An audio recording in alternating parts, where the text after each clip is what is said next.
Because our guys have done some studying on it. We're going to have to coordinate. I'd like to call to order the April 22nd, 2025 Columbia Borough Council meeting. Trevor, roll call, please.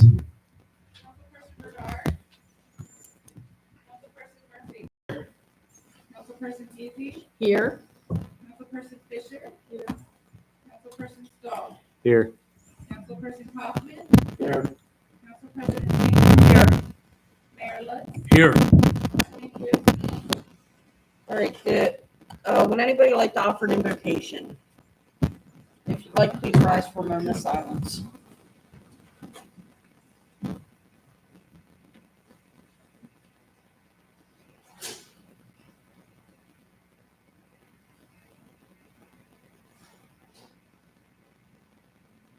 Councilperson Kaufman, would you like to lead the pledge? Absolutely. I pledge allegiance to the flag of the United States of America and to the republic for which it stands, one nation, under God, indivisible, with liberty and justice for all.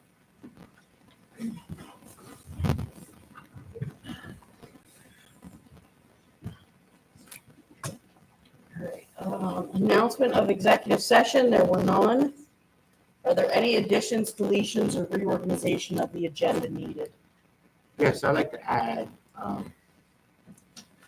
at our last meeting, I talked about two things that the Parks and Rec Committee needs to move forward with the 300 celebration.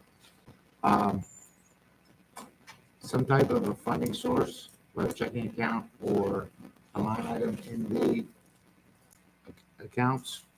And the second thing I'd like to talk about is the ability for grants. So the problem with the ability for grants is we're running out of time. That kind of needs to move forward. I don't think we can take action on either of those. No, I don't believe so either. Yeah. But there is, They have to be on the Yep. agenda. Steve and I have discussed them, and I think they'll be ready to go for the May 13th meeting, which will be enough time to get everything submitted. The grant is due May 15th. So I did review the grant today, Eric. As a matter of fact, I just gave Michelle a copy of it in here. Right. Michelle's going to help with getting it filled out so we can present that to council on the 13th. And honestly, it should take me about 10 minutes to replicate that. So if it's approved on the 13th, I'll have it in on the 14th. Okay.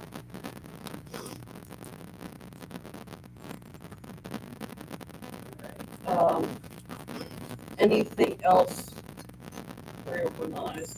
All right, could I have a motion to approve the agenda as published? A motion by Councilperson Kaufman, second by Councilperson Easy to approve the agenda as published. All in favor? Aye. Anyone opposed? Next, citizen comment, non-agenda items only. First sign up we have is Michelle Kaufman.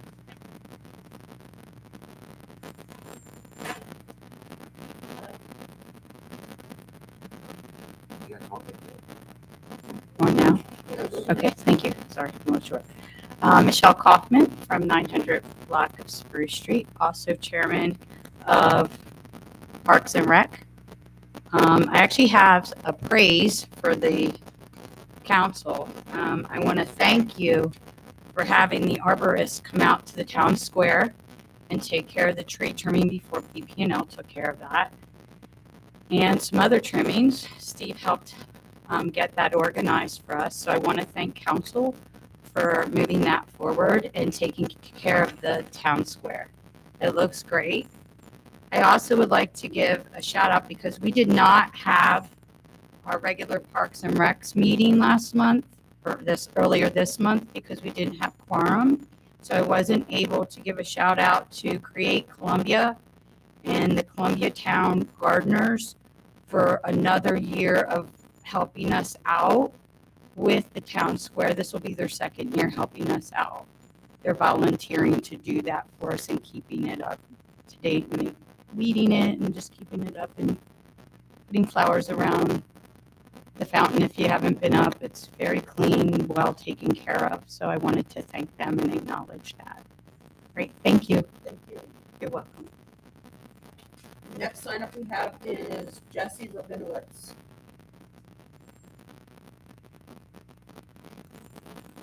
Hello.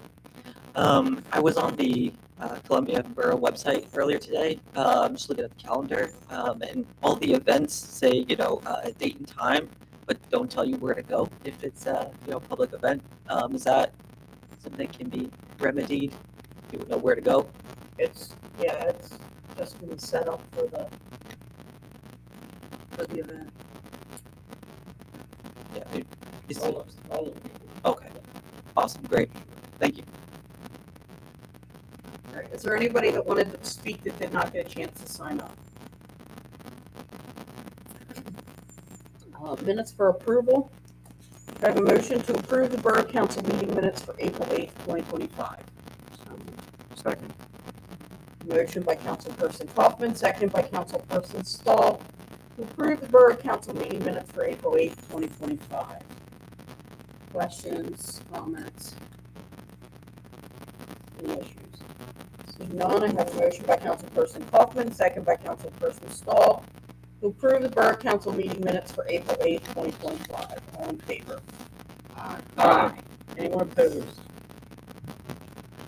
Next, I have a motion to approve the Borough Council Planning Commission joint meeting minutes for March 20th, 2025. A motion by Councilperson Kaufman, second by Councilperson Easy, to approve the joint meeting minutes for March 20th. Questions, comments?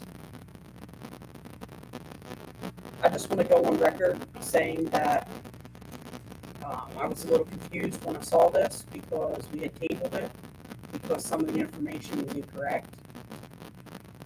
And now all of the detail has been removed and all it says is reviewed table of dimensional requirements, reviewed light business district permitted uses.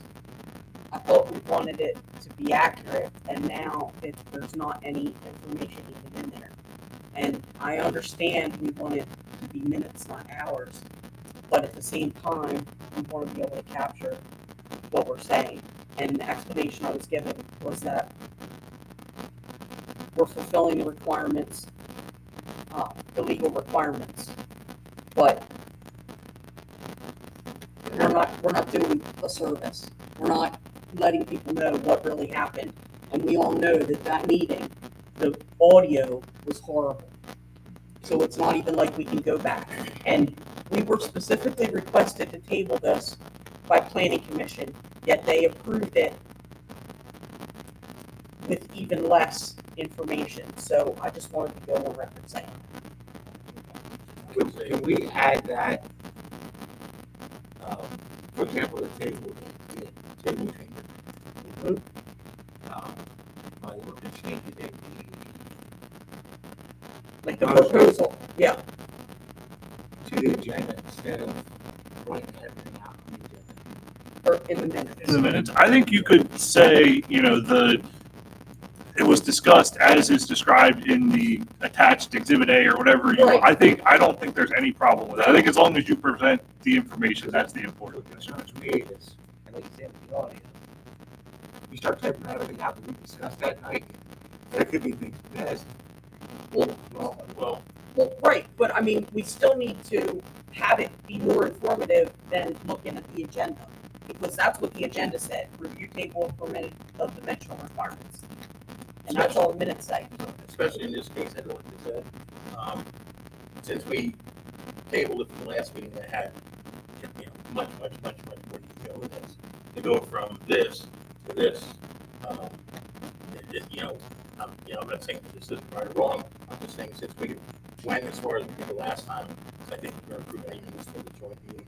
We really need to have that back in. And again, I'm totally fine if we say, see attachment A and just put the proposal that we discussed there. I'm totally fine with that. But to leave all of it out is a disservice. Yes, Mary?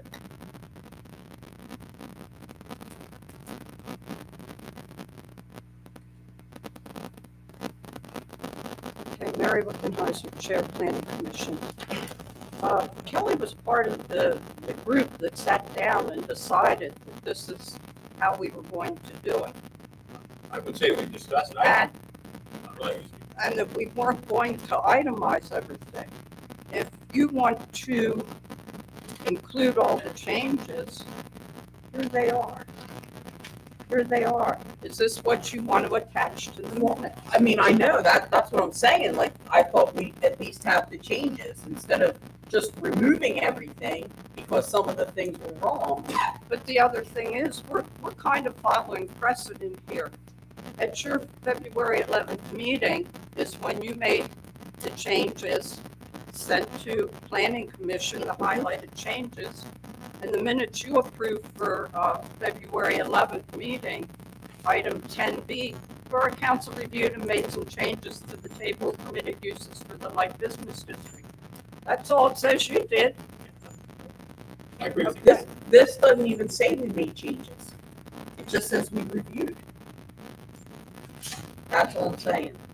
Okay, but if you want to make, That's fine. if you want to itemize, then I would suggest what you use is the document that was put together from the March 20th meeting that goes into like a little more than 2 pages, which breaks down.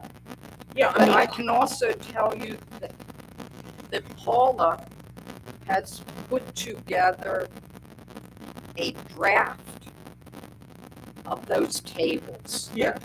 with the changes highlighted. So, you know, That's what I think. what you want to, Yeah, that's what what I you would- want to, and I That's even, what I would think would be in there too, and I'm Yeah. totally fine with that. With right, we thing even- highlighted. when it was Kelly, Steve, Paula, and I got together the day after the last council meeting because I had brought up about the discrepancies in the minutes. And we had even raised the topic, can you do an addendum or an exhibit to the minutes? You know, can. and we're good with that, you know. But, so if you want to table this again, well, Nope, you guys approved it. we did, because we felt that was, but if you don't want to approve it, send it back. Can we approve it with the addition of, the expected addition of that table? The Yeah, draft we table? can. Yeah, we Okay, can. yeah. We Yeah. absolutely can. Because it's just a draft. It doesn't have to be like, The key is regardless of anything else, you want someone who looks at these minutes 10 years or 15 years from now, who wasn't at the meeting, to be able to tell what happened. It's not a transcript, and it's an art more than a science, but that's the level of detail. Like, can somebody who wasn't here tell what happened and why? So that's, I mean, I think adding that addendum would certainly, you know, make that possible.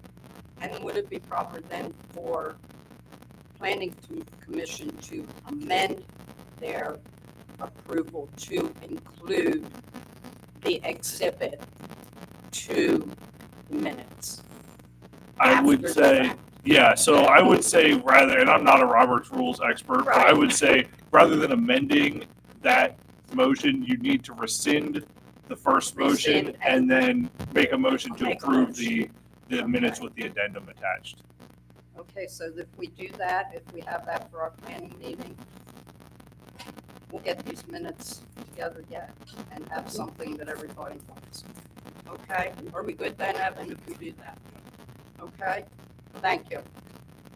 And I apologize for any confusion from that, for any confusion from our meeting that morning as well, because when we were leaving the meeting, Paul said she's gonna put that table together. I thought she was gonna put it in business to send to you for your meeting.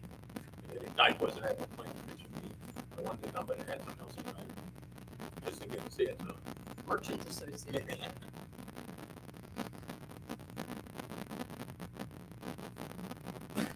All right, Councilperson Kaufman, would you want to amend your motion to include with the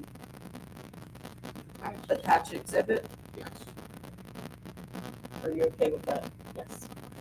So we have a Motion by Councilperson Kaufman, second by Councilperson Geesey, to approve the Borough Council Planning Commission joint meeting minutes for March 20th, 2025, contingent on attachment of exhibit outlining changes.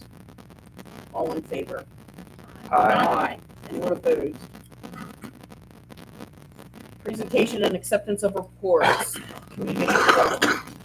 I'd like to acknowledge receipt of the zoning and planning reports for March 2025. Finance, I would like to acknowledge receipt of the finance reports for March 2025 and also the first quarter lien report. I will note there is no ACH report in here. We'll have that for the next month. Are there any questions on the finance reports? Heather, can I just make a quick comment about the lien report? Yes. I think you guys could tell we've collected a lot of the larger ones there. You have a lot of very small liens that are left over. I'm talking a couple $100 at the most, some of them.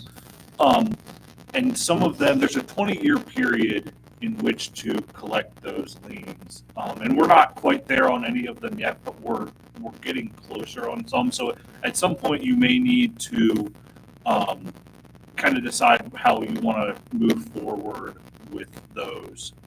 So just wanted to give you a heads up about that, so that you can kind of think about that a little bit. But after 20 years, it becomes very difficult to collect those liens. So, yep.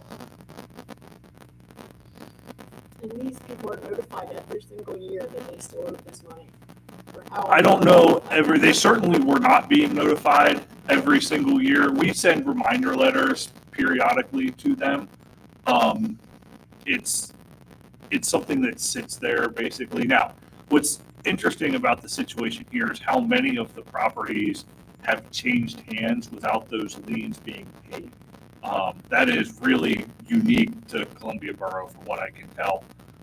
So that's where there's a number of homeowners who have gotten reminder letters who have said, I had no idea that this lien was on the property at all. So, we're trying to work with people and get those things paid. But yeah, they do get reminders periodically. Yeah. Are the people listed here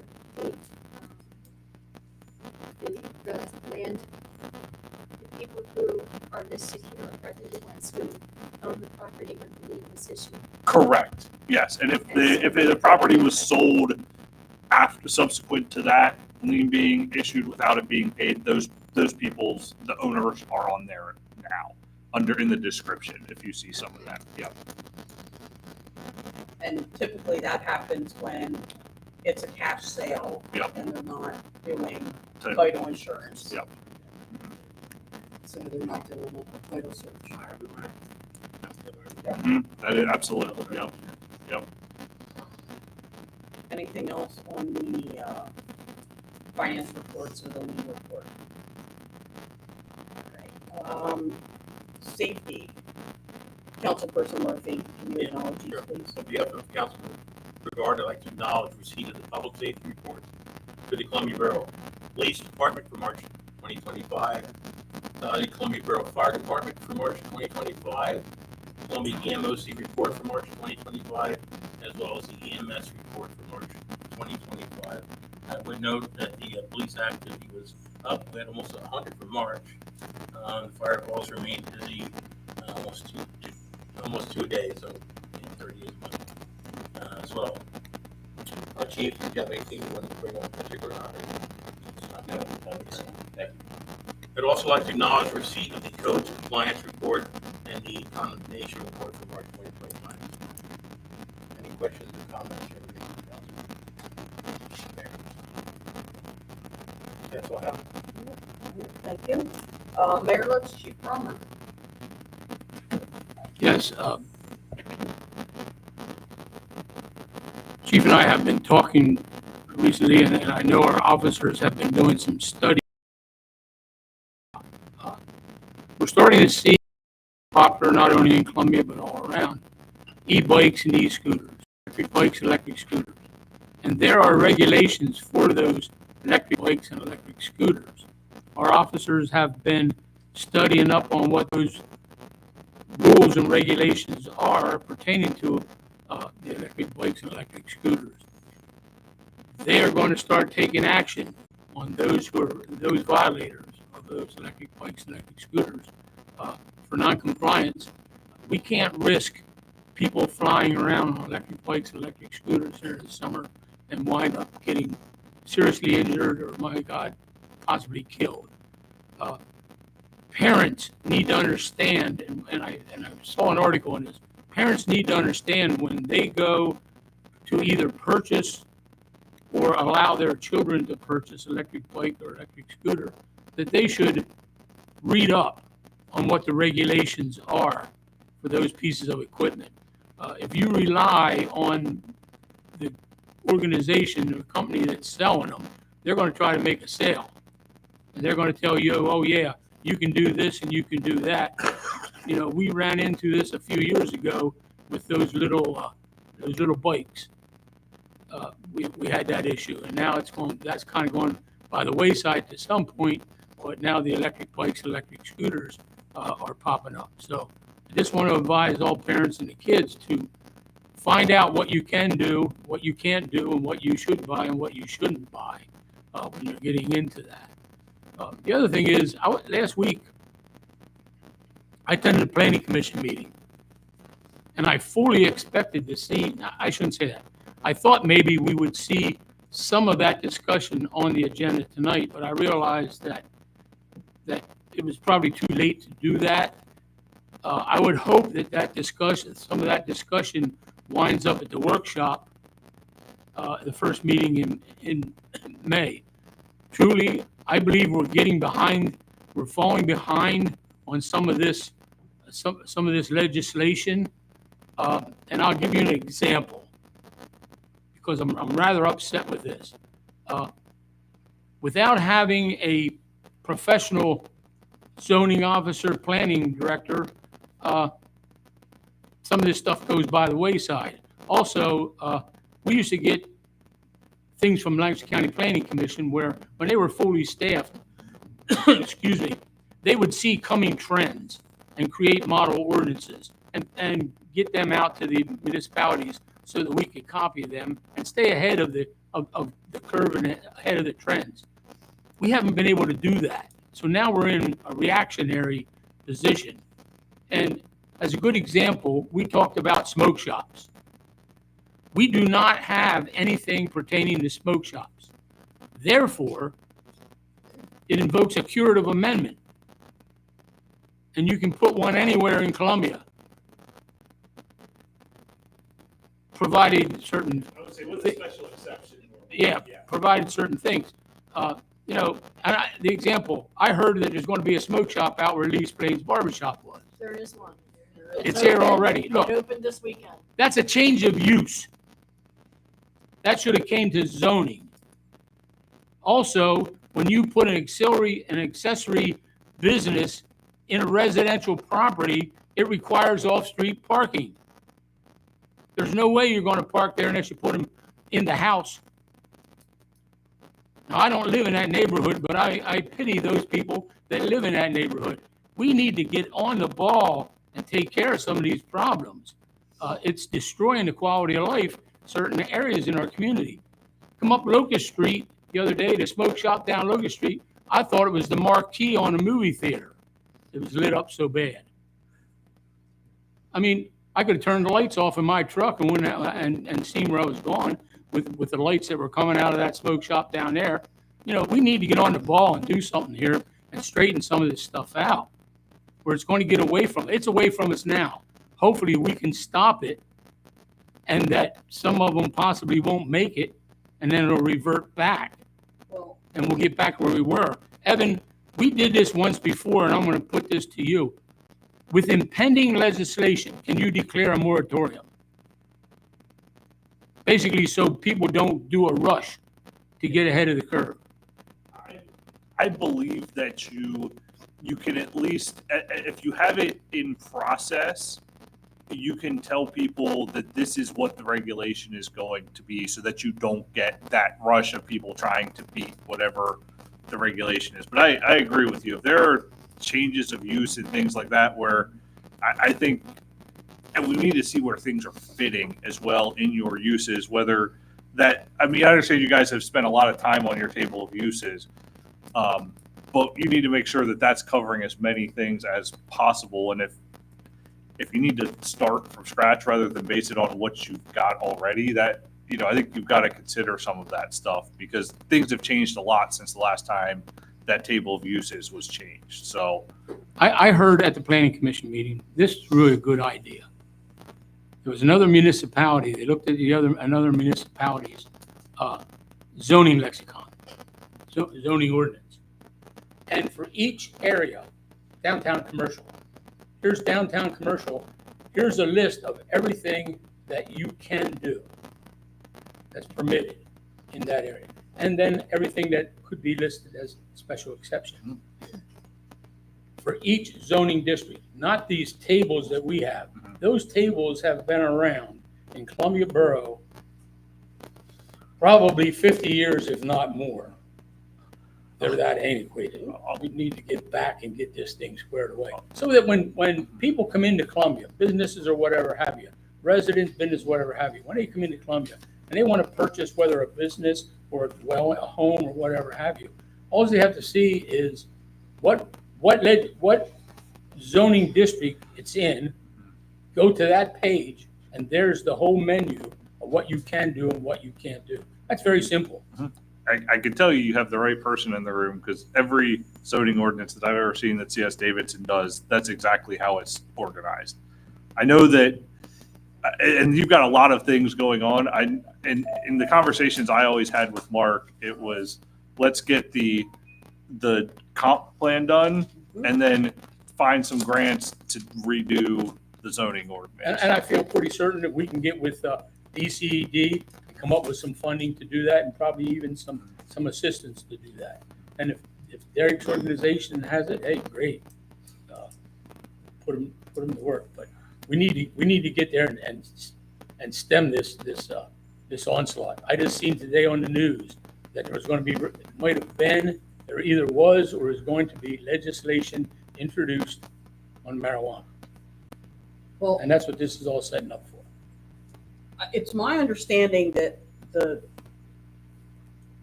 shop out on Manor Street was approved by zoning because they said it hadn't been, it was a commercial establishment, it's staying a commercial establishment. And so it was approved by zoning. But I have concern because looking at their signage, it appears to me they are a dispensary. And if that's the case, that is not permitted in that zoning district. Well, Because we only allow the dispensaries in the light industrial. Well, with that, Heather, since 1970, until he retired, Lee Splain had that barbershop. Right. And so that predates a lot of the zoning. Well, right, I know. Okay, so that's a barber shop. Okay, there is a description of a barber shop in our zoning. Okay, it's not, so it changed of use. To me, it's a change of use. Even though it's commercial to commercial, it's a change of use. I don't know, I'm just saying. And it should be a special, and it should be a special exception because it's a residential dwelling. So unfortunately, Mayor, I mean, I understand your position of the change of use, but when it comes to zoning, it is not the actual business that changes uses, because I would agree with you, there's a lot of difference between a smoke shop and a barber shop. When zoning looks at things as it's a commercial establishment and it's continuing to be a commercial establishment, therefore, according to zoning, it has not had a change of use. Now, if they turned around and wanted to make, say, Lee Splain's barbershop back into an apartment, it's a change of use. Now it went from commercial to residential. So I fully understand. What about the parking? So again, it has not changed a use. Therefore, it'll go with what was ever in place at the time it became a commercial parking. We're also dealing with the same scenario on Cherry Street, say the exact same kind of thing going on.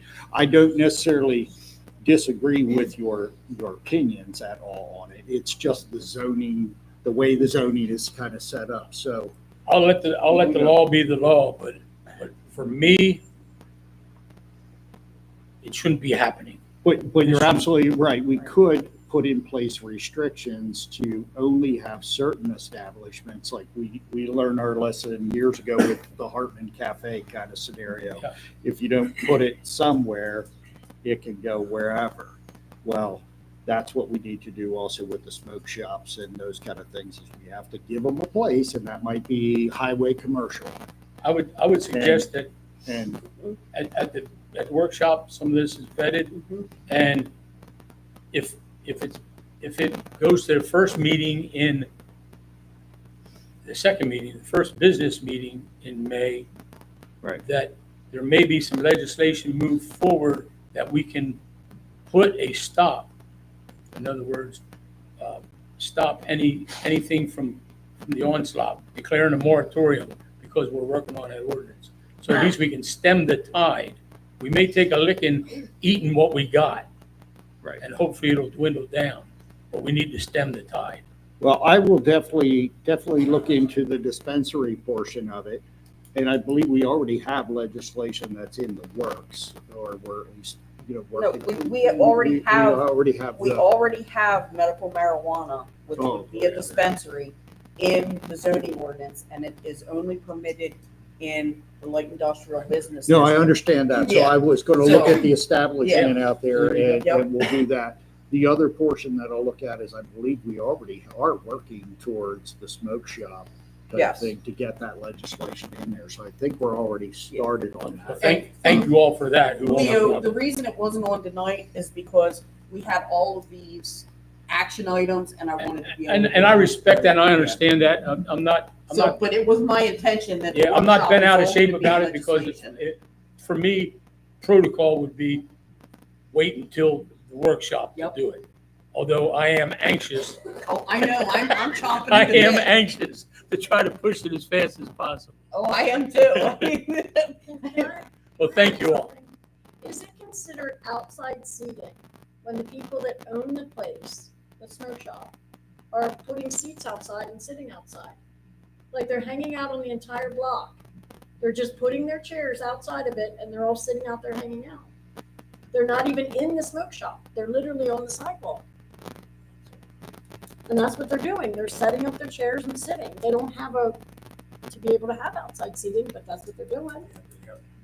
And it's constant. They're out there doing it. Yeah, I would assume that would be a violation of that if it's from the smoke shop establishment and not from the residents. Nope.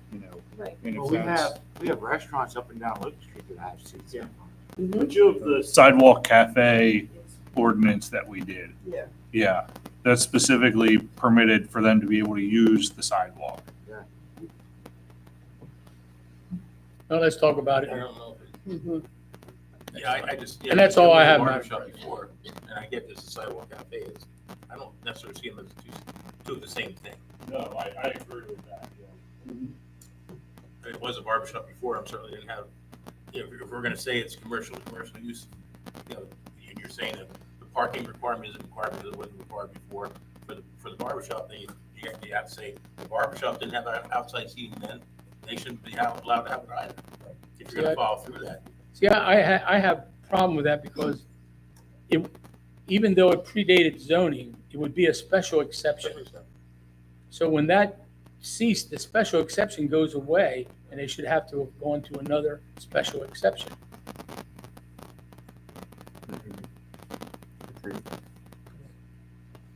But thank you, Madam President. All right.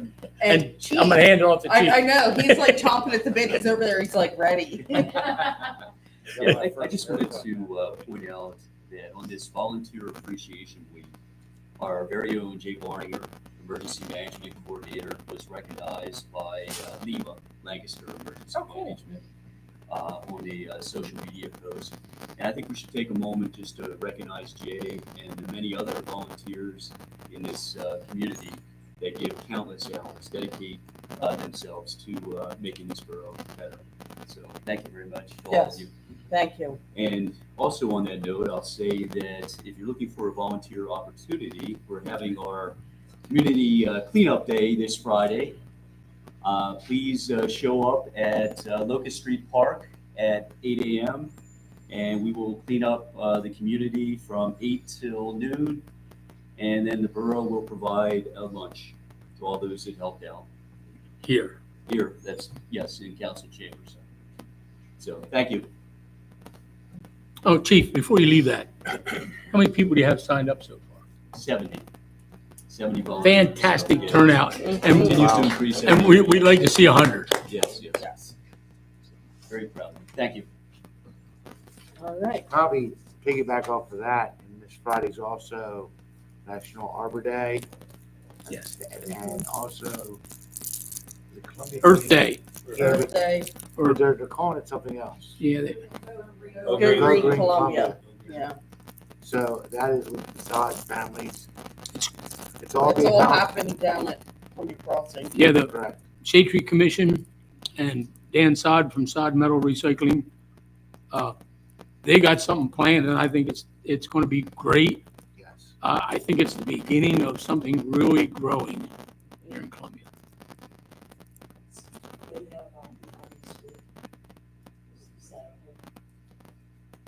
Well, yeah. On that, they have the trolley coming up from downtown, down the river path, up and down Fourth Street, and then back down again to bring people up to the community. And the first 300 people besides getting Rocky's Barbecue. Yeah, it's Fourth Friday also, Yeah, it's Fourth so later on. Friday.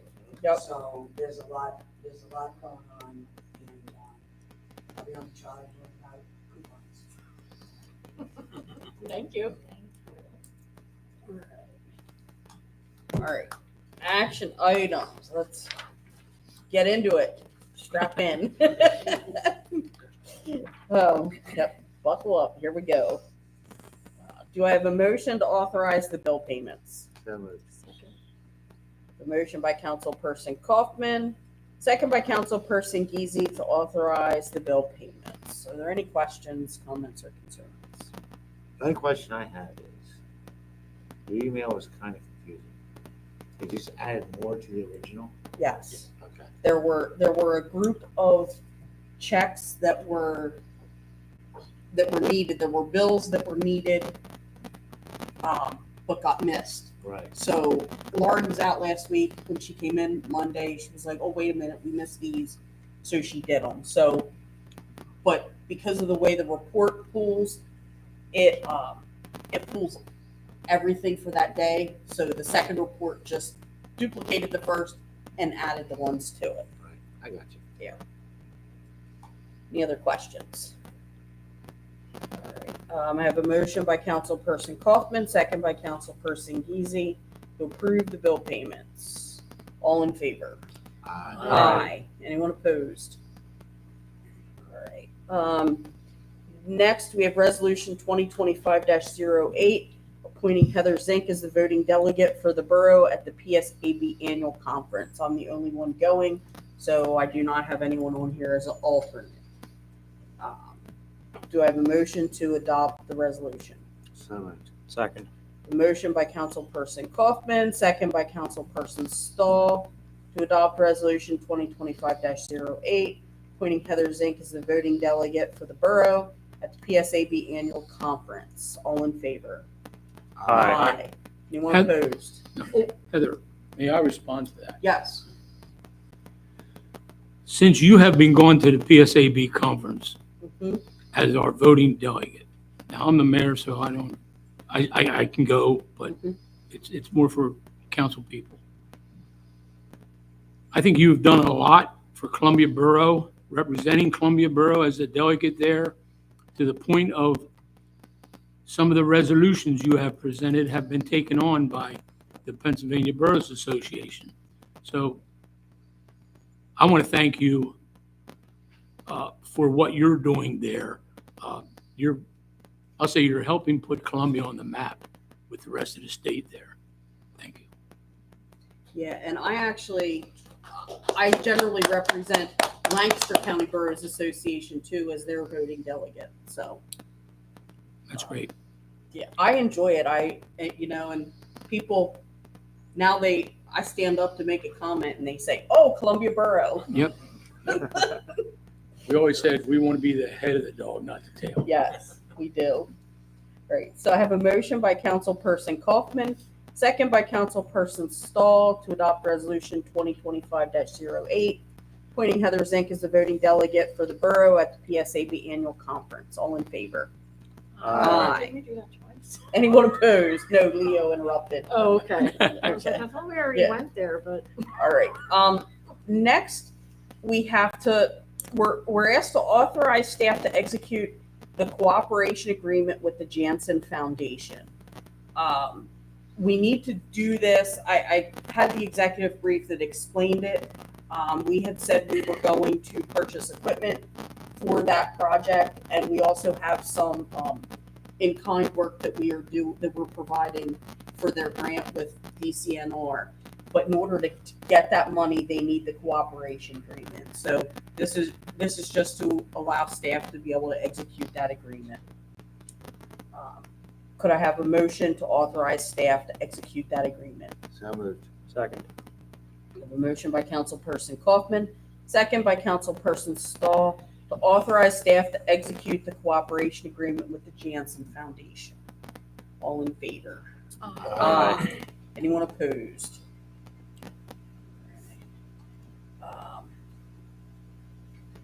Next, we have Ordinance 956 of 2025, creating a senior citizen parking permit program.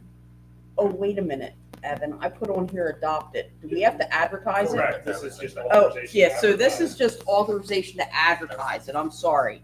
My bad. And I even said that to you, Kelly, in the email or in the text. I said, we're authorizing to advertise. All right. So we have it in here. It's ready to go. We need to advertise it so we can vote on it. May, it'll be the first voting meeting in May. 13th, it'll be ready. Yes, so it'll be ready. Could I have a motion to authorize staff to advertise ordinance 956 of 2025, creating a senior citizen parking permit program? So moved. Second. Motion by Councilperson Kaufman and a second by Councilperson Geezy. Are there any questions? I was reading through, everything is the way we talked about. They did drop the age to 65. 65. Yeah, that's what you guys. Yes. Yep, yeah. We did drop the age to 65. No, go ahead. I was just gonna make a comment that any violations I put in here as, something that will be in the fee schedule. I think you have kind of a general parking violation thing in your fee schedule. I don't know if anything needed to be added, but I just wanted to point that out in case you thought that it did. Yeah, no, I saw that. I'm like, that, I thought it addressed like if there's, a violation, because you need to have the violation in there as Yep. well. Mhm. So, Sharon. First, I'd like to thank you for doing this because I'm a senior citizen and I know I'm going to love it. But anyway, besides that, I just had a question about the 1 hour, because how would that work as far as if you are just stopping for, say, a few minutes to pay a water bill, then you're going to the post office, then does that all, do you just get one crack at it? Or? It's 1 hour at one location. Okay, so you could bounce around and pay your bills and not, because sometimes it doesn't even take a minute to run something in a bag. All right, thank you. But correct me if I'm wrong, Chief, you could go in to Park Mobile and increase that time. Correct? If you need to add time. Yeah. That is. Oh, yeah, if you're past an hour. Consider people, Yeah. you're gonna be there for an hour. Yeah, I understand that. Yeah, gotcha. I just didn't know about if you were only going to be there a minute or two. Okay, thank you. All right, any other questions or comments? I have a motion by Councilperson Kaufman and a second by Councilperson Geezy to authorize staff to advertise ordinance 956 of 2025, creating a senior citizen parking permit program. All in favor? Aye. Anyone opposed? All right, get that advertised. All right. Next, we have HARB. We have two HARB certificate of appropriateness. The first one is for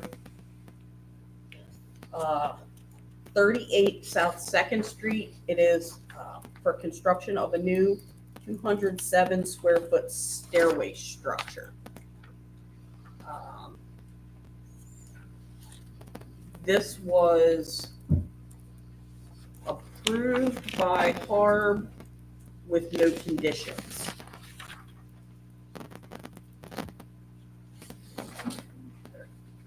Any questions? I don't see anyone from the applicant here. So I don't know that we'll be able to answer any questions.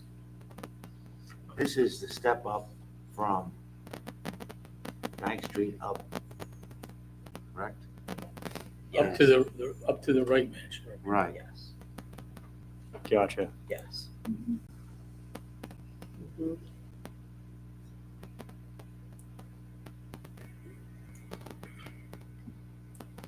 I think stairway is misleading. Yeah. If you're looking for almost walkway with. Right, walkway. Yeah. Yeah. Does anyone have a problem voting on this one? No.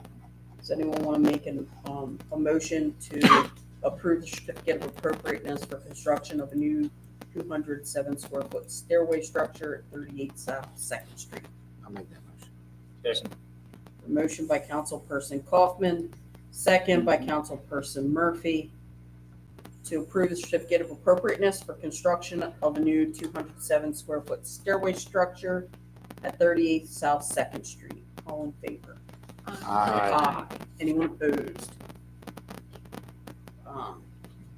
Next, we have the addition of an illuminated sign on the front of the building at 234 Locust Street,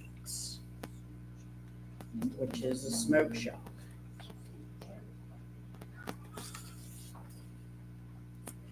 There's no picture of the sign or, Just get on Lake Street, anywhere on Lake Street, you'll see the sign. Yeah. so it's already up? Oh, No, yeah. it is, there is pictures. Yeah, there's pictures in here. There's pictures. I didn't see, I'm looking, I didn't You see mean it. that's it? It's not illuminated, they don't have signs in it.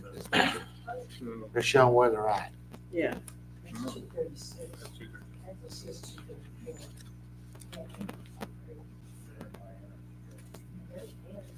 You're right.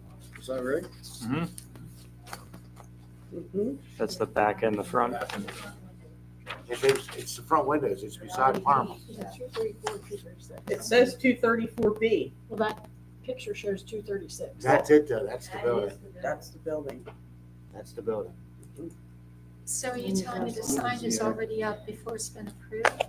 Absolutely. That's how they roll here in Columbia. I have a problem with the vagueness of the motion. Now, HARB recommended approval with the conditions that the lettering be changed from yellow to white, It's white. the sign to have white trim, and that the sign on the front of the building would fit into the existing architecture.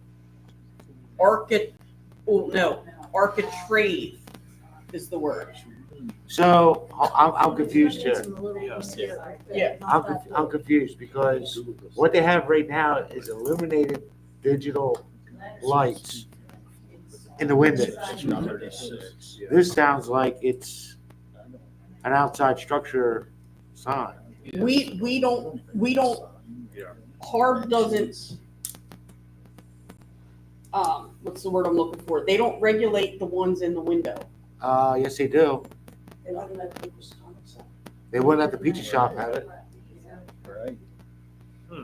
I thought that was what we changed in our sign ordinance. And if that's the case, there still has to be some kind of illumination. Yeah, Well, there's no indication what the it says on lumens here, are. it's a non. No, it's bright. It says non-illuminated. Well, so if this sign is already up and this is just now coming before us, I want to know why the sign has been allowed to stay up. It's not the exterior sign, it's the ones in the Oh, window. the ones in the window, okay. All right, so we need to determine if the one in the window is in compliance with the Yeah. thing, and if not, that needs to be dealt with. Even at a minimum, like I said, the illumination is. Yeah, it would, if it's in the window facing out, just judging by the definitions in your sign ordinance, it would be considered an illuminated sign, and then those regulations would apply to it. Okay, so then that needs Yeah. resolved. So it can't be there. That needs dealt with. I think it can be there, it just needs to be turned down. About 9 Right, I'm notches. just, Yeah, isn't there something in the ordinance when it talks about the illumination of the signs as far as the brightness goes? Yes. So is that being, I don't remember. Evan's looking at it, so. Yeah. I think that I there, remember with the regulation, Yeah. they put their sign up, that was the topic of discussion. Yeah, there is something as far as illumination, because I remember, let's say in Paul's church had the sign before he took it down. Yeah, I think It was there way is. too bright, and folks had to put it back. Go on You in. let that go, can you? Go on in. No, he didn't let it go. All right, so just to be clear, this certificate of appropriateness is for the sign at the top of above the windows. Right. On the outside of the building. And again, it was Harb recommended approval with the condition that the lettering be changed from yellow to white, the sign to have a white trim, and that the sign on the front of the building would fit the existing architrave. That's a fun word. So they would make it like wider to fit in there. Fit in White there. out. I'm sure they would- I don't know. To fit in that Yeah. box. Yeah, that sounds. Does that say fried chicken? And I'll see that fit in there. That's not good. Somebody's Oh, it's on not good chicken?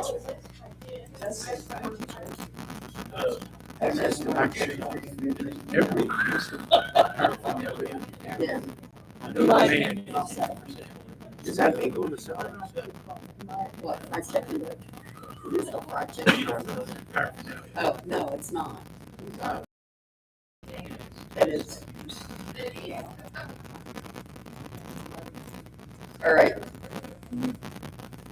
Do we have a problem voting on this, or? Well, I kind of like to hold it up to figure out what's going on. Yeah, I kind of would like to do that as well.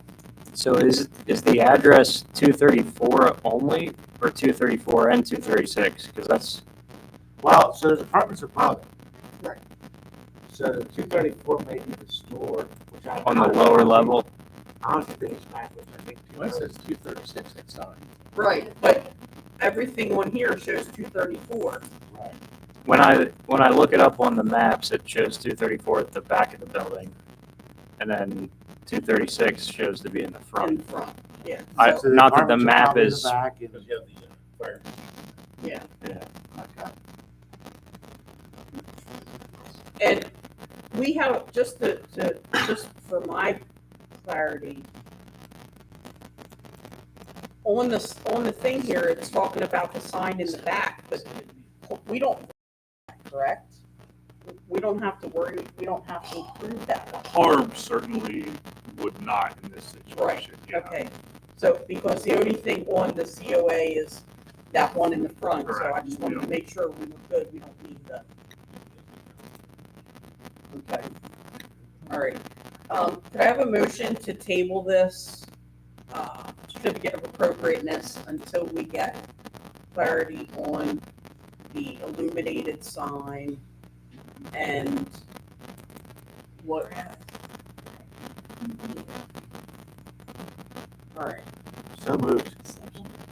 I have a motion by Councilperson Kaufman, second by Councilperson Kesey, to table the certificate of appropriateness for the addition of an illuminated sign on the front of the building, 234 Locust Street, until we clarify the existing window signs and the window sign requirements. All in favor? Hold on. Yep. Can we, instead of tabling this, I don't want to be in running business, but can we put an exception in there instead? And say until approved by, or approved by those? Because the digital sign would have to be upset. There's a minor. Instead of tabling this for another, till next month,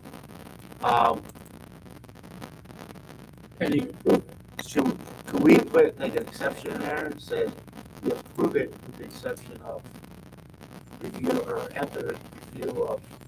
Well, there's a couple things, if I can say, that are not clear for me. It's, you know, what we have in the minutes now is to approve an eliminated sign, but that's not what the application is for. The application is saying in 234, but we're showing 236. So although I understand you don't want to table it for a lot, these are some pretty important I'm fine with that. clarifications that we would need to know. Because actually, if you look at the application, it actually says, reference address, it says 234B. So, we need more about it. I just think before we go ahead and approve something and then it turns out that we approved an illuminated sign, that we're doing something we don't want. Right.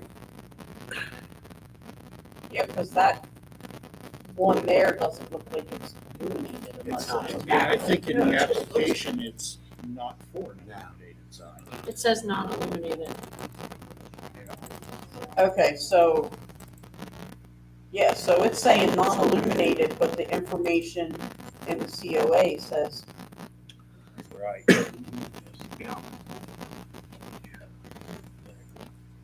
illuminated sign.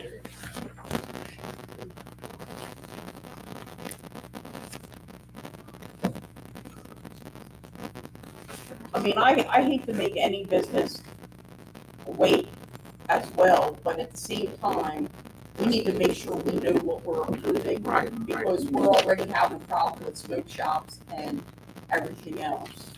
And so if I have to make the 15th smoke shop on the 200 block of the street wait for like to get their sign up, I would feel more comfortable with that. So we have a motion by Councilperson Kaufman, second by Councilperson Kesey, to table the COA for the addition of an illuminated sign on the front of the building at 234 Locust Street till clarification is given on type of sign and regulations and the address. I think it is too. It's the parcel, I think according to the parcel located, there is no 236, at least not attached to the parcel. So it's, although the building says 236, it looks at some point that 234 and 236 were joined. Yeah. And it goes, the building goes by 234. So I think that actually might be right. Right. Also, just to clarify, the brief, executive brief says the application was submitted January 21st. I think it was February 21st, according to the application. Right.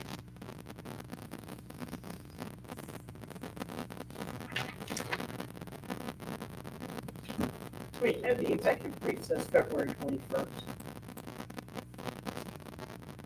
Date of application Tuesday, January 21. And the yellow historical. Oh, the yellow hard- placard. Oh, yeah, so then the placard was wrong. And the letter from our zoning to the applicant says also, it says January 21st. Yeah. So. Can we get clarification on that as well? Thank you.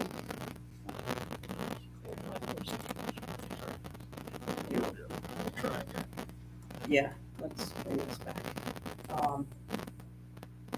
So I have a motion by Councilperson Kaufman and a second by Councilperson Geezy to table the certificate of appropriateness for the addition of illuminated sign on the front of the building at 234 Locust Street until application date, building address, and type of signage and requirements are clarified. All in favor? Aye.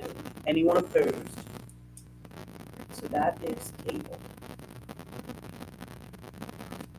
So hopefully we can get that back on May 13th. All right, next we have Resolution 2025-09, appointing Abigail Harvey to the Parks and Recreation Committee for a term to expire on December 31st, 2028. Questions, comments? Anyone have a problem voting on this? Speech? No.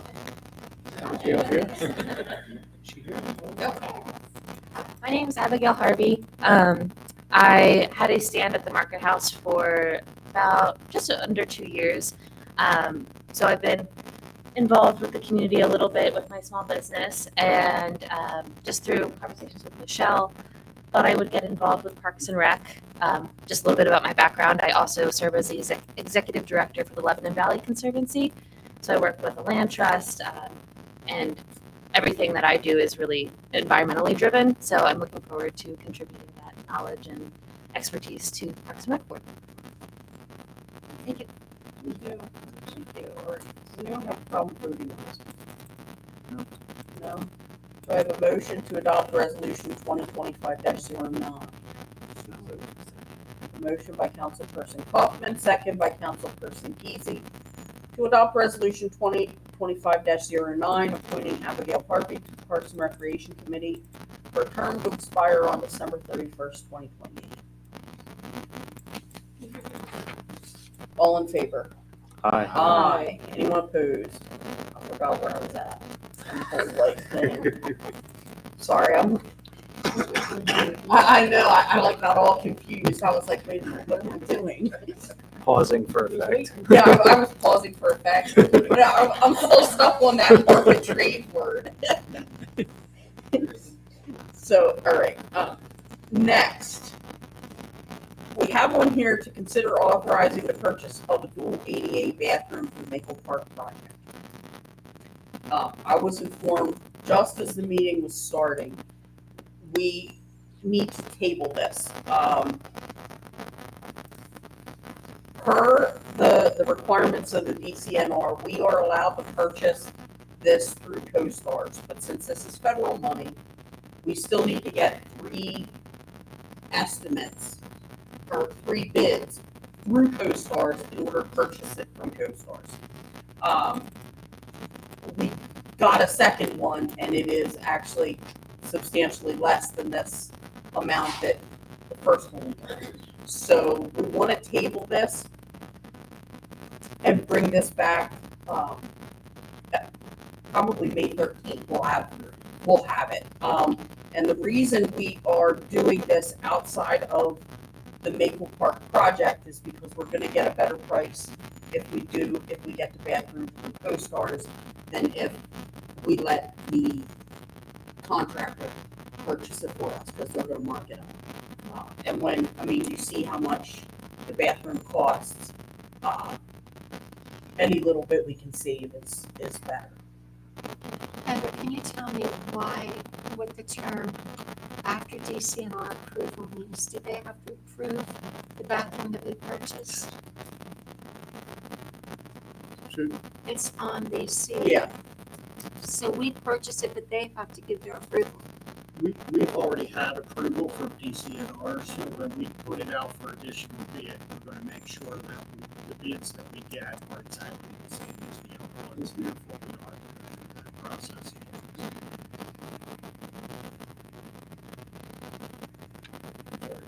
So, are there any questions on this? Could I have a motion to table the authorization to purchase the new ADA bathroom for Maple Park? So moved. I have a motion by Councilperson Stahl, second by Councilperson Murphy, to table the authorization to purchase the dual ADA bathroom for the Maple Park Improvement Project. All in favor? Aye. Anyone opposed? So that is also tabled. And all kinds of stuff. Next, we are ready to authorize staff to advertise the bidding for the Maple Park Improvement Project.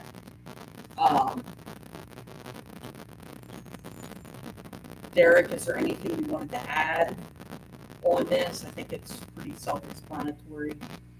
Yeah, you have your site plan in front of you with, I know we've discussed the project previously.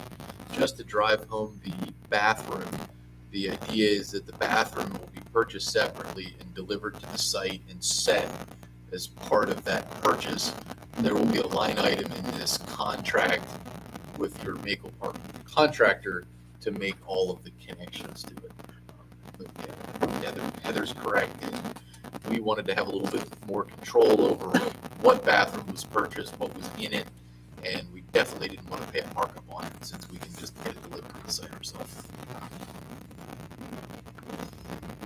Does anyone have a problem voting on this one tonight? No. Would anyone like to make a motion to authorize staff to advertise bidding for the Maple Park Improvement Project? Second. A motion by Councilperson Kaufman, second by Councilperson Stahl, to authorize staff to advertise bidding for the Maple Park Improvement Project. All in favor? Aye. Anyone opposed? Can I just ask Derek a question before we move on? Yep. When they give us the bid, is there gonna be a breakdown of, like a purchased material and how much it's going to cost?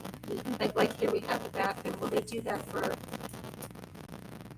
like when they give the bid, will there be a breakdown? For the park, you mean? Yes, for the park. Of course, yeah. It's not just one single price. Just like any other bid we do, there's going to be a price for asphalt. There's going to be a price for concrete. There's going to be a price for lighting. All So that stuff. is it possible for us to find other ways to save money on things? Or no? Not really. Okay. Not really.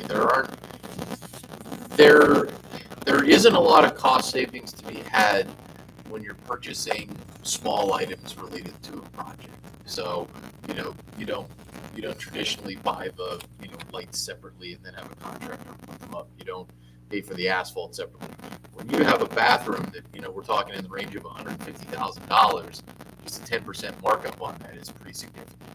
The markup on a lot of the other items included in the bid, you're going to spend more time and energy trying to buy those separately and ensure that they conform to what the contractor needs, and you're going to save. The other thing is there's a risk factor where, again, the bathroom, we know how big the pad is when it's in the bathroom there.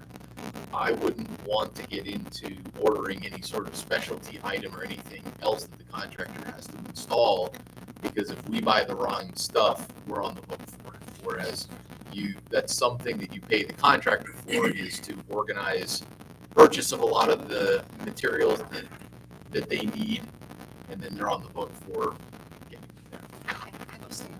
Yeah.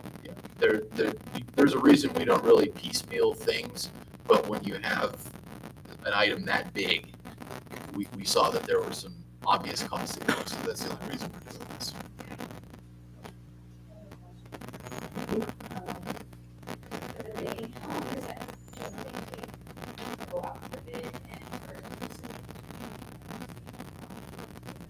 A minimum bid window is 13 days.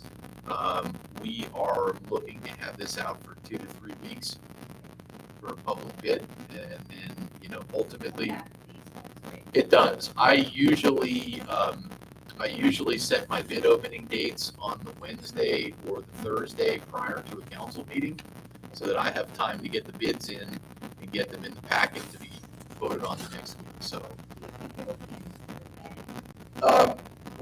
at this point, we're targeting June. We're targeting June for award. Yes. Keep in mind, the first 2 weeks in June are going to be kind of left untouched for the tournament itself. Yeah. Right.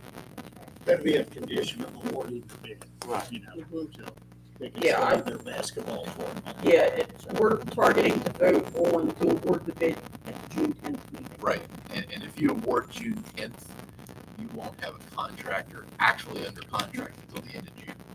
There's a 15-day window there after notice of award that the contractor needs to get all their insurance in place and their bonding and provide that all to the borough for approval. Then a contractor needs to schedule the work and mobilize. So it just doesn't happen overnight. We have to get them in line, and then they have to slot it into their schedule. So I would expect construction late July at the earliest. It has to, I mean. What do you mean? Not necessarily. Yeah, they're waiting. They're waiting on it, Yes. yeah. That's what Michelle's looking for. When Yeah, can we? I'm kind of But Okay, well, they're. Steve said there's something. So we can still do that outside of the bid portion of things. I mean, we're going ahead with the project, so we've actually been started bids and water lines put in those kind of things. So I can get with you and we'll try to figure out something for that. That's why I was asking. Sorry. Okay. Thank you. Yeah, a reminder on this one that your prime is actually, YSM Architects is actually the prime designer on this. Yes, so I'm involved, but more so from the borough engineer management standpoint, not from the project standpoint. I'm helping YSM. They're your prime. Yep. So that one feels good, we're gonna advertise that bid. Great. All right, next, we received the bids for the demolition at 700 Franklin and 1020 Manor for the accessory structures. I was kind of pleasantly surprised on this. I was expecting a lot more, so I was kind of pleasantly surprised. You kept telling me I was wrong. I know, I did. It's only because you brought it up. You opened the window. For I me know, the I other- opened the window. I told you, I said, I think it's gonna be more than that. You were right. Yeah, these were. Well, no, to be fair, I think you were telling me 40. I wasn't. Initially, you were telling me 40. But then we found asbestos. Oh, yeah, that's right. So, our low bid on this was Farhat Excavating with their bid of $52,780. Does anyone have a problem voting on this tonight? No? Just to make sure, this is related to the McGinnis Project, yeah. I just want to make sure. Yes, and honestly, we can, once we close on the bios, we'll be able to get this money back. We'll be able to pay this out of the bios as well. So, do I have a motion to award the bid for 700 Franklin Street demo project to Farhat Excavating LLC with a bid of $52,780? So moved. I have a motion by Councilperson Stahl, second by Councilperson Murphy, to award the 700 Franklin Street demo project to Farhat Excavating LLC with a bid of $52,780. Any other questions, comments? I wanted to while we're talking about McGinnis, I realized I forgot to say this at the last meeting. It was the intention that, we were going to do a groundbreaking out there, prior to phase one, and we were hoping to do that in May. And as I was researching that, I realized we don't have staff that can organize that, and so I was trying to figure out how to do this, and it became obvious that it was going to be a nice chunk of money just to do that. And so I kind of made the decision that without someone to organize it, or I didn't want to have to pay someone to organize it all, and I didn't want to spend a couple $1,000s to do a groundbreaking, so I made the decision that we'll scrap it. And it's possible when we get to a point where they're putting infrastructure in, at that point we'll have a developer involved, and hopefully, and at that point they can do something. I would get with EDC also, they can assist you. Well, I asked, and they don't, because I checked, and they said they pay someone to do it. And even just like getting shovels and things like that, and then we don't have a sound system that we would have to put out there. It was just a whole big deal. But yeah, I did, because I checked with John B. Miller, and he said no, they pay someone. So We have a sound system. we do. The police have a sound system. It's at the river park. Yeah. So, but yeah, I mean, there was a whole lot, and I didn't want to spend money. Well, I agree with that. I still think we have to have some kind of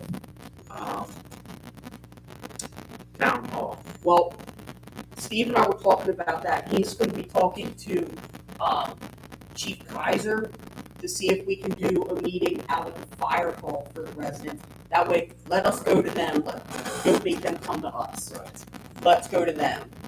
So we were talking about that. He's going to talk to Kaiser to see if we can get them. And I really think the council can Kaiser go out there. Mm-hmm. Right. Still answers, right?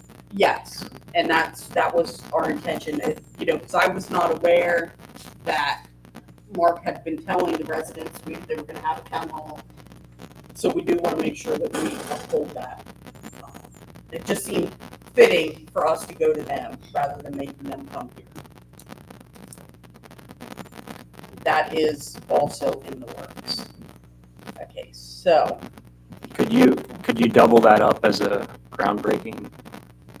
Well, doing a groundbreaking like the state wants to come. That's the big Gotcha. thing, is all the dignitaries that want to come. So you can't kind of make it. You can't just You can't half-ass it, yeah. or half-butt it. I'm sorry. Yeah, or you can't just do it. You can't just wing it. You really gotta do it right. Okay. And so that was my thing, was I didn't want to be cheap, and if we have big, because they were talking about even, we could even get the governor to come down, and I don't want the governor to come down and have us not really not together. And not only that, the access down to the property isn't real good, and I would hate to see someone Heather, turn their ankle and then sue us. And I will guarantee what you said will be in the minutes. all right, go ahead. So, Heather, you're right. Comment. You're absolutely right. There will come a time in the development of this project to do that. And you are absolutely right. You need to do it upright. That has real implications onto how they think about your community. Yes. And what they're going to do for you next. Yes. You got to do it right. Yep. Yeah. So this just they seemed live like for the the right publicity. decision. Yep. It has to be done right. Yeah. So we'll get there. Yeah. we'll get there. But yeah, we're gonna work on getting, a town hall together for the neighborhoods. And that should happen before dirt starts moving. Yes. Mhm. Not a problem. First week in June. Steve, I'll just say, Steve and I discussed this a little bit today, and we think after the motions tonight is the appropriate time to do it. Yes. But until, just to kind of address some of the complaints we've heard, we haven't had definitive information to share until Correct. council proceeds in the manner we expect them to proceed tonight. So once the exclamation point is put on this evening and we're on a path forward, then I think we have everything we need to know to give definitive answers. That's our goal. Right. Yeah, and that's been our problem all along. Like, people say they want answers, but until we step through all of the process, Yep. we're not able to say that. So tonight is sort of the path. Correct. Right. So I have a motion by Councilperson Stahl and a second by Councilperson Murphy to award the 700 Franklin Street demo project to the lowest bidder, Farhat Excavating LLC, with their bid of $52,780. All in favor? Aye. Anyone opposed? All right. Now, we have, I kind of went out of order here. I think it's because that's the order I sent you the brief. Yeah, I think so too. I'll take that one. That's me. All right, yeah. Well, I was trying to organize it better, and I don't know what I was thinking. All right, so next we have the 800 block of Chestnut Street Improvement Project. We got the lowest bidder on that was SM Johns and Son Construction in the amount of $276,518.34. Derek did reach out to them because it was significantly lower than even the next lowest bid, and it was significantly lower than what we even expected that to come in at. So he did reach out to them to verify that this was valid, that they didn't miss anything, and they are honoring this bid. They're solid.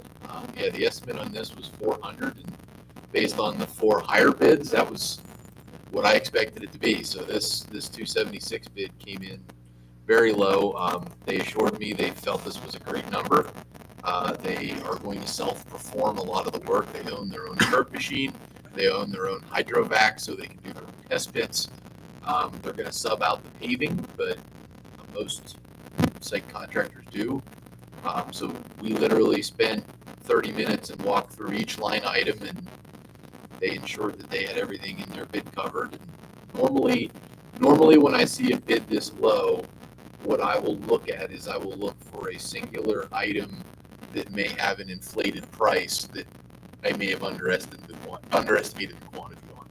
I don't see that anywhere here. It's just you have some bigger line items that are a percentage lower than the competition, and curb being one of them. They're at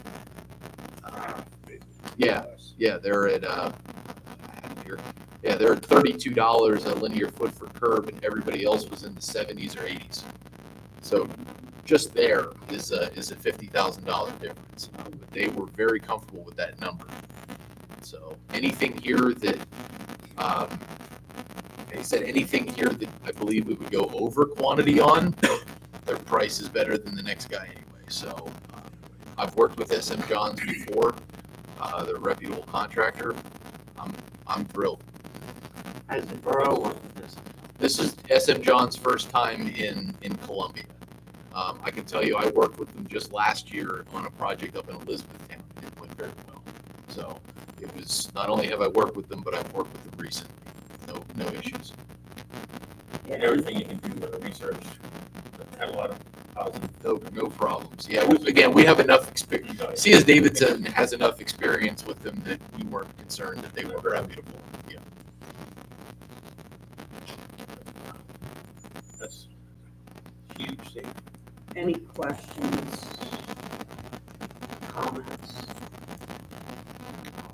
I just want to say, I really I really struggled with this. Because when we were up at the 400,000, I was like, I can't see doing that this year when we have all this other stuff. But looking at this number, we're never gonna see this bid again. And for me, I want to make sure that we have capital funds to, because we have to pay for everything from McGinnis and then get reimbursed.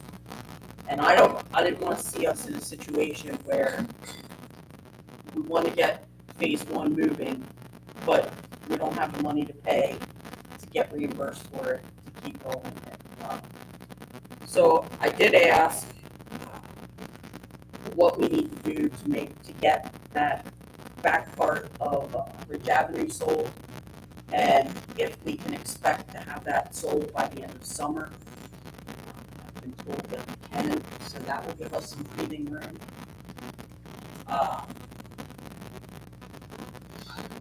Again, I was very torn, but the fact that we are never going to see this price again, it's hard to pass that up, and it's hard to push it off, knowing that, you know, I know that street is horrible, and I have struggled. I have thought about this all weekend. In fact, I told Derek before the meeting, I said, I still don't know how I'm voting on this.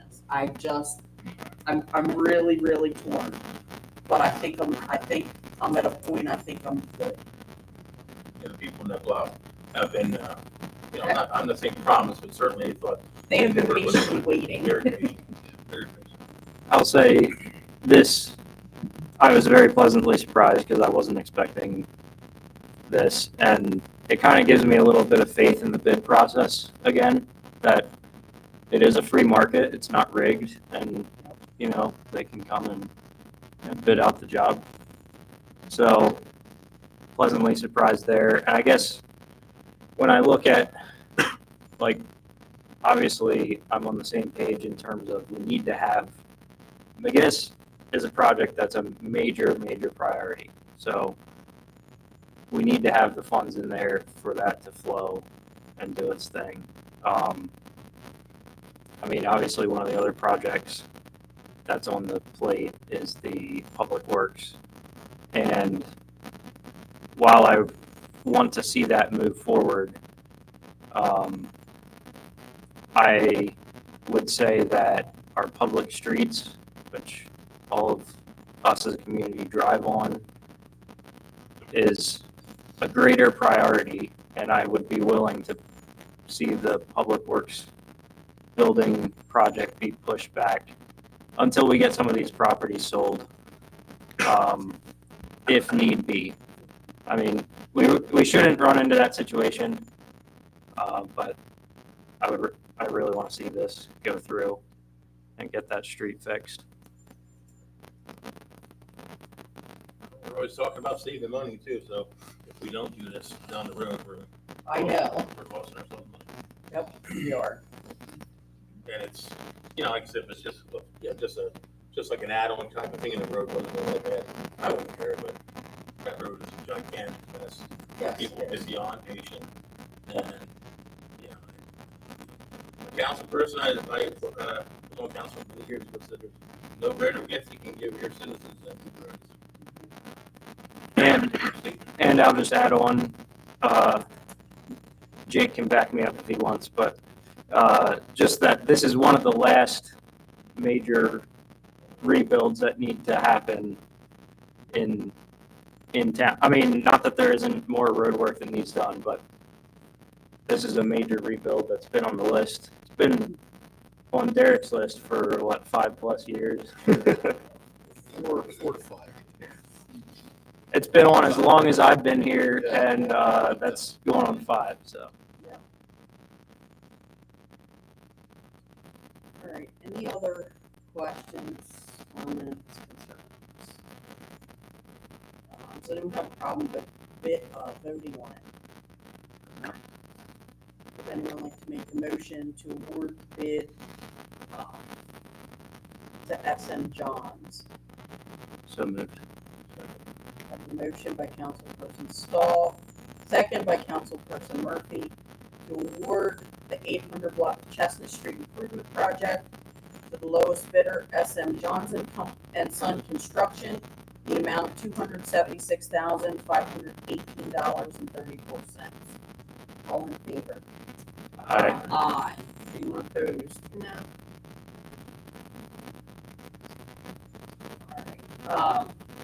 Next, we have our other big thing for McGinnis, to authorize staff to advertise the bidding for the Phase 1 soil stabilization project.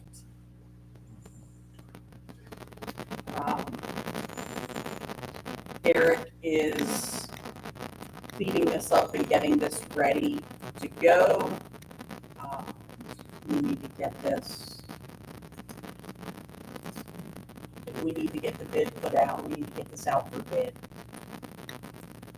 Does anyone have any questions? Does anyone want to make a motion to authorize? And a second. Second. Motion by Councilperson Kaufman, second by Councilperson Stahl, to authorize staff to advertise bidding for the McGinnis Convention Park Phase 1 soil stabilization project. All in favor? Aye.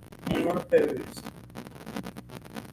All right. And then the next big part for McGinnis is the business in our sites loan, the BIOS loan grant. In order to pay for this, the stabilization and even the demo, we need to close on the loan because there is that part of it that is a loan.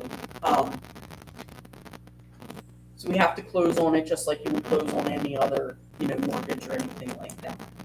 And in order to do that, we need to authorize that to happen. Evan has been working with the Commonwealth Financing Agency to get everything that we need.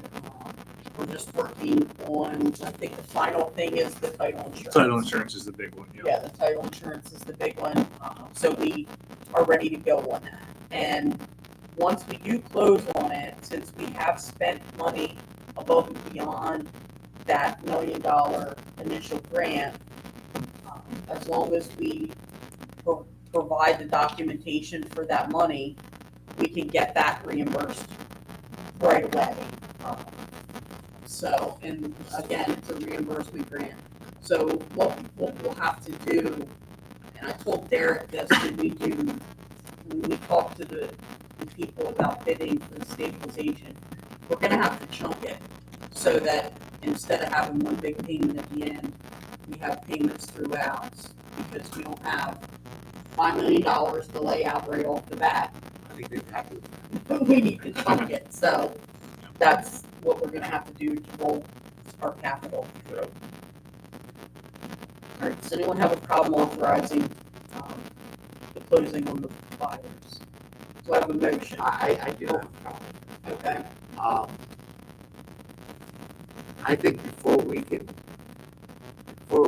decide to close on the buyer's grant, to figure out as a council what the end goal is. Because I believe at the last discussion about this, there was enough money in the buyer's grant to make the project as we saw. Well, we don't know that until we get updated numbers.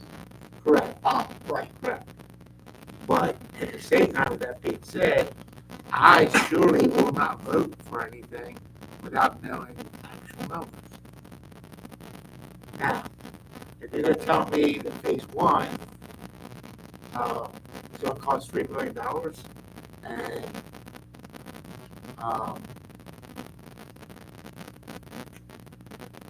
we spent about $1 million already, so let's say 4 million, 4.5, I don't know. Then that's what I'd be looking to vote But I don't want to go out there and write a blank check amount. Because I have things go. Well, how it gets spent. Well, we have to close on the whole amount. We can't just close on the portion. We can rewrite it, close on the portion. No, that's not how it works. It's, and you're not, it isn't like a mortgage where you're closing on the mortgage and getting a check for that amount. You close on the amount of the loan and then you draw it as you spend it. So you're closing on the whole amount, but if you don't incur expenses to that, then you're not drawing that. It's more like a construction loan than a mortgage. Right. And we have to approve all of the parts of this as we go anyway. So like the state phase one, I mean, I thought we had already agreed that we were doing at least phase one. And if that's the case, we can't do that without the buyers. And I mean, they told us that they were perfectly fine if we did phase one, use the money for that, and paid it back, and didn't do the infrastructure. They even told us that they were perfectly fine if we stopped right now. Yeah. So honestly, the recommendation we have is even if you decide not to award phase one, you should still close on the BIOS loan and grant and reimburse yourself for the expenses that you've already incurred over the $1 million DCED grant that you had. Even if you decide not to move forward any further, and then of course the loan gets paid off once you sell the property. So I guess my concern is we had two paths to that. One was with the turn, one was without. Obviously, the turn around. So now we haven't completely agreed on a path. And I think until we agree on a finished path,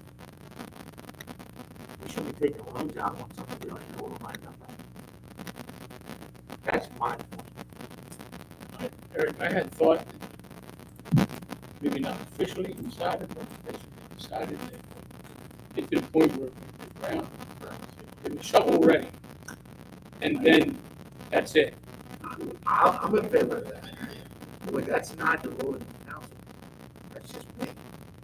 We didn't vote on it, but we all discussed it, and I think that is I the think general that's- yeah, I consensus. I thought that was the general opinion. Yeah, I thought that was the general consensus. Okay, so I'll say this then.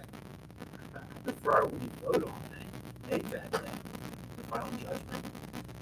And then if we do decide to change, it's at another point. why are you handcuffing yourself when there's so many unknowns?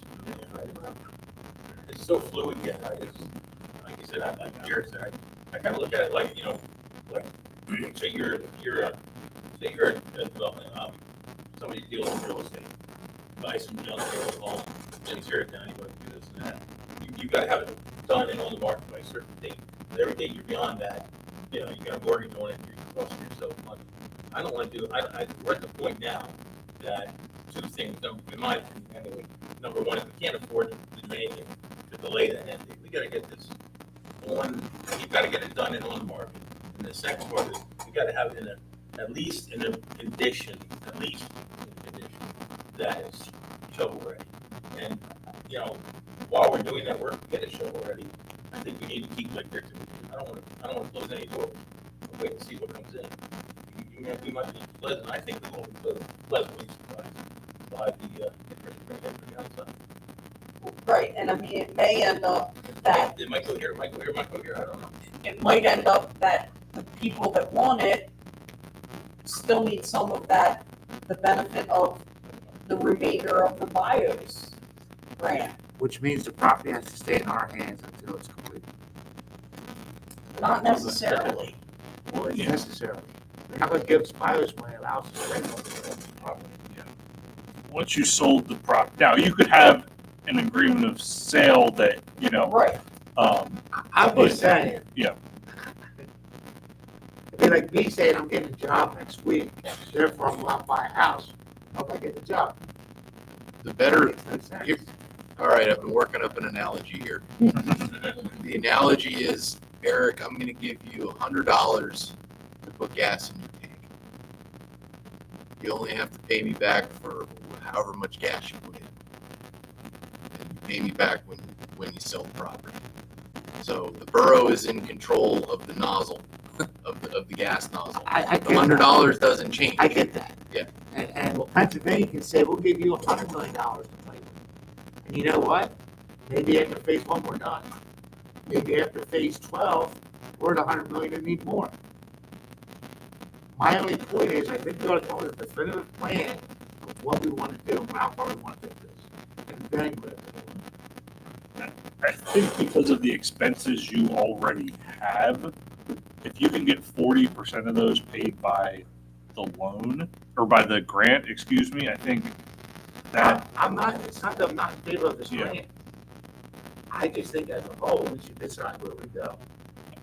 I think once we get I don't want to apply for something and then say 2 months down the road, or God forbid, the next council, which means we're now a year later, is saying, let's do this or let's do that. Understand what I'm saying? I do, but I think the whole point of moving this is so that we get it to that point where we have our path pretty much determined, that,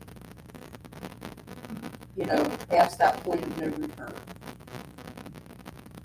You gotta But match past that point of no return, we bought the property. Well, right now, you get it to where it's show already, you're maximizing your return on investment.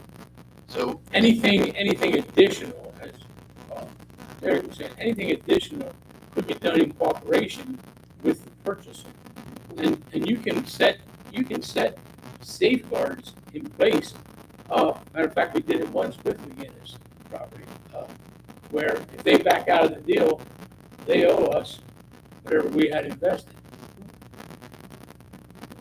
I would say I don't want to spend too much time talking about what we might do with a future buyer as far as our financial involvement, because part of the reason why we get that grant money is because we have to pay prevailing wage to begin with. So we're losing 40% of value in what we have to pay for. That's why we're getting the reimbursement, so that we can actually get enough money from the sale to pay back the 60% that we owe in the loan. So, I mean, I'm getting what you're saying, Eric, and I'm in favor also of having that goal. I just don't know the thing I would hate to see is us run around in circles, not being able to decide what to do if we don't have anyone here wanting to buy it from us presenting a plan. So to me, I would be in favor of having, maybe even making an official action of what is the goal we're aiming for right now in what we just put out the bid. We just voted to put out the bid, the remediation. So, like, for example, what if we would pass a resolution that the goal would be to seek buyers of the property at the completion of that, through and at the completion of the phase one remediation, and then be able to evaluate what plans those buyers would bring before we move on to any other phase. Well, I think we already told the EDC that that's what we were looking at. And they are coming up with a cooperation agreement to do that. We're working on Yeah, that. I say we had a phone call last week. Yeah. I mean, the other part of it is we also had asked to come up to get current numbers, to get the current estimate for the infrastructure construction. I get that, but to Eric's point, can we make that an official action so that if we would switch directions in the future, we would have to amend that official action? Basically, that we are aiming for a specific direction as council in using this money. And if we're going to change directions while keeping all options on the table, it would just be a matter of we have to discuss and decide an official direction change from that. How specific do you want that to be? Yeah. Because, I mean, Eric, what would satisfy you? Is it specific enough to say, you know, we're authorizing closing on this to use for the soil stabilization? Period. Yeah, and I thought we all agreed phase one was where we had to start selling. Yeah. I think, and at some point, you're going to get appraisals based upon what the property is worth after that soil stabilization and what it might be worth if you were to go through with phase two. I think that'll be very valuable information because you could look at if we spend X number of dollars, what is that return on investment going to be? So I think you could certainly do some type of official action if you wanted to. I'm not sure. Can we add it to this and just say authorization to close, for staff to close on the BIOS loan, money to be used for the purposes of. For the purpose of the soil stabilization phase.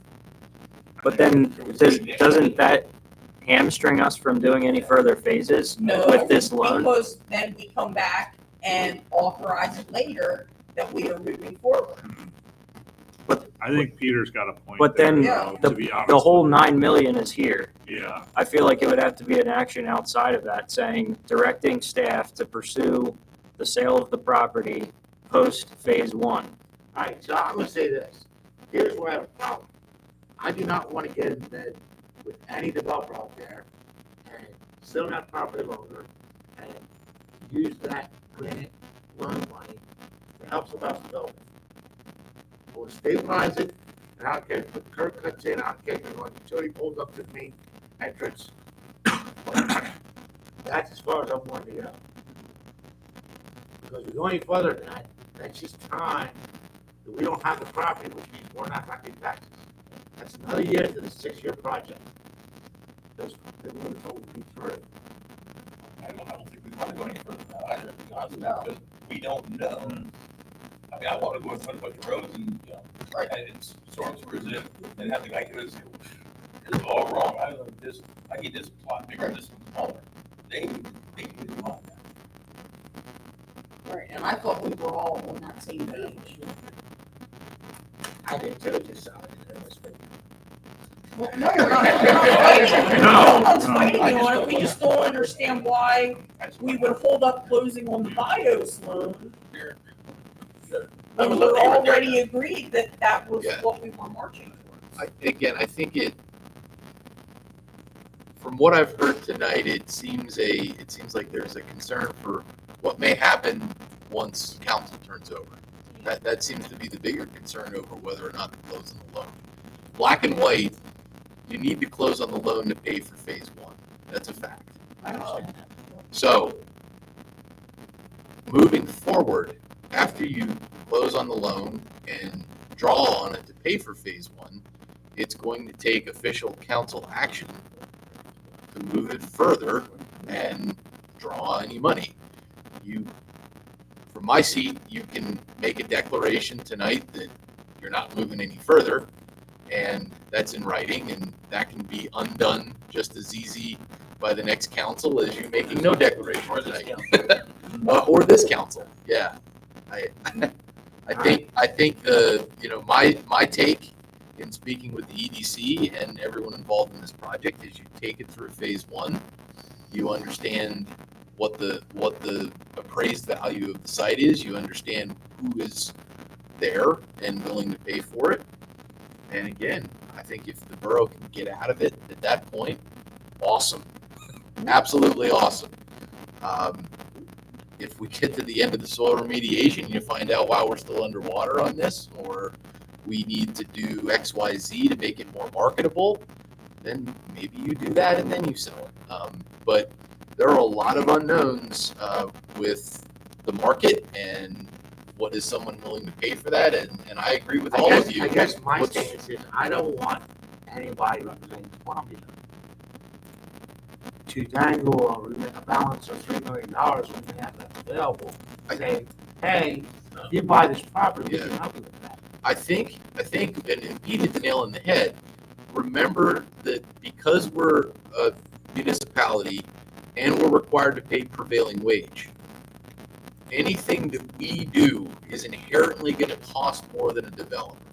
So in all likelihood, it's going to either be a wash or be more expensive for a developer to say, Columbia, you put into public infrastructure because you can do it for $2 million and I'll pay you, $2 million for it and we're even, 2.5. I think that scenario is unlikely. The big thing that you're doing is, as we kept going back to in phase one, you're removing the uncertainty. That's an unknown dollar amount. Once the uncertainty is removed, unless it becomes advantageous for the borough to work with some of their local like utility partners to get some of that infrastructure done, if there's in-kind services that the borough could do to improve the value, I think once you get to the point of building infrastructure, you're likely not going to see a large return on your investment because of the uncertainty. And if it isn't the desire of the borough to partner with somebody, because that's where the control comes into. If you're comfortable with a developer selling it, you know their plan, we can hold them to the zoning ordinance that we're reworking right now. We can hold them to all our other requirements, and we're comfortable letting that get developed. Awesome. In a situation where you were building a runway for drones, that probably made more sense to hold on to the property and the borough builds the runway. Totally different scenario. Right. So I think we're on the same page. I'm just strongly recommending that you consider closing on the BIOS loan and proceeding as we've mapped out to go through phase one. And let's get through phase one, get the site appraised, and make sure everyone's satisfied with taking the next step there. I hate to see anyone draw a very hard line in the sand right now. Even though I think we're all feeling the same thing, I think it's don't make a decision before you absolutely have to. Derek, I think you and Pete put it rather plain and right. The probability of a developer saying to the borough, we'd like to use some of that money, I think it's very remote because of prevailing wage. Prevailing wage, they can do it a lot cheaper. So why would they take that money and pay 40% more to do a project? I don't see that happening. I think that's the best safeguard that you have going. But the BIOS loan, that's just like a home improvement loan. You draw down what you need.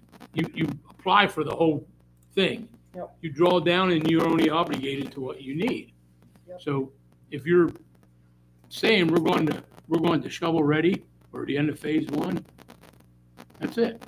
Anything else is going to require someone to take official action. I'll say that while we've had multiple sketch plans and discussions, again, one of the big connections we've talked about is connecting Franklin Street to 11th. I don't believe there's anybody, I can tell you there's no one on borough staff, I'm going to speculate there isn't anyone on borough council that has really strong opinions that has to happen. We're all pretty comfortable with this being a blank canvas.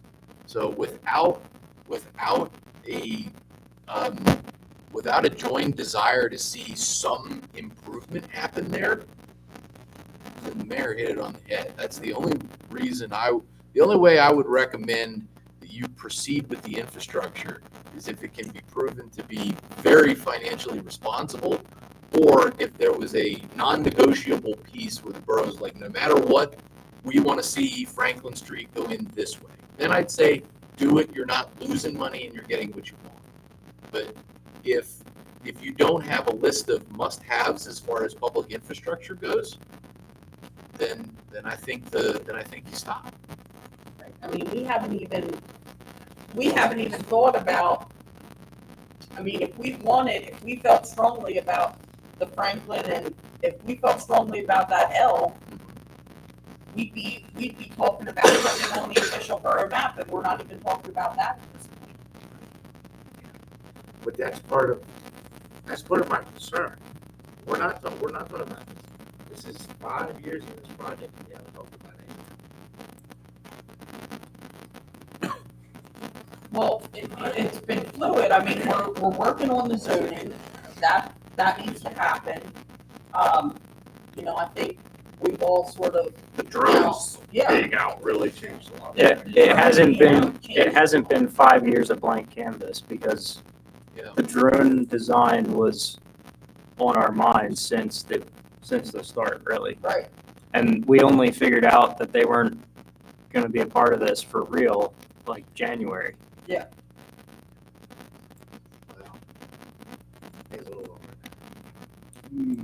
We had inklings. It might have not been moving forward, but first 2 times I was successful getting grants, I think. Yeah. But anyway. And we're not 5 years in. We bought it in 2021. The end of 21. Okay, so we spent 6 months to get it.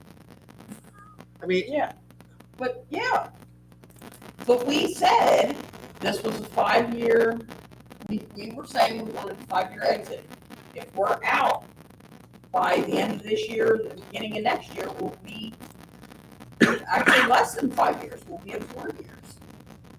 We knew it was going to take time. So, to Eric's point on council's oversight of any money that gets spent through this, can we add on something that every part that is going to be spent from this money needs to be approved by official council action? Well, It has to, because of the law. Yeah. All right. So, yeah, I mean, that's just good. I think we all agree. We all agree what phase 1 is, but phase 2 is not really like. So let's make the site as best we can for phase 1. To get as much money back. Biggest bang for a buck.